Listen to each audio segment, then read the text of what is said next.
শুভ তুলিকে engagement পার্টিতে আনলে পূরবী বলে, তুই আবার এখন তুলিকে এখানে কেন আনলি? আর ও আমাদের সেরকম কেউ ছিলও না। শুভ বলে, সমিত তুলিকে ভালোবাসে।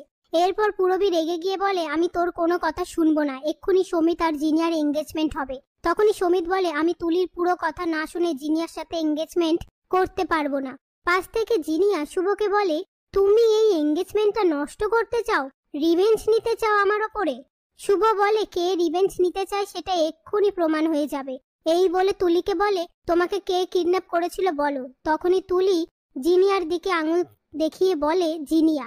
পাশ থেকে জিনিয়ার মা বলে, নাটক হচ্ছে, এই এঙ্গেজমেন্টটা ভেস্তে দেওয়ার জন্য সবকিছুর মাস্টারমাইন্ড হলো শুভ।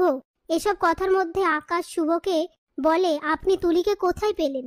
তখনই শুভ আর তুলি সমস্ত ঘটনা খুলে বলে। তারপর জিনিয়া বলে, এই সবকিছু মিথ্যে। শুভ বলে, সেটা এক্ষুনি প্রমাণ হয়ে যাবে। এই বলে পুলিশ সমেত আয়ুষ্মানকে সেখানে ডাকে। এরপর আয়ুষ্মান জিনিয়াকে বলে, আমি ফাঁসলে তোমাকেও ফাঁসাবো। এই বলে সেখান থেকে চলে যায়। পাশ থেকে রঞ্জিনী বলে, জিনিয়া এত কিছু করেছে, ওর কি উদ্দেশ্য? শুভ বলে, ওর উদ্দেশ্য শুধু সমিতকে বিয়ে করে এই বাড়িতে ঢোকা নয়, এই বাড়ির সবার মধ্যে বিষ ধরানো। আর জিনিয়াকে বলে, তুমি আমার নাম করে কাউকে জন্মদিনে গিফট পাঠিয়েছিলে না? অস্বীকার করবে না।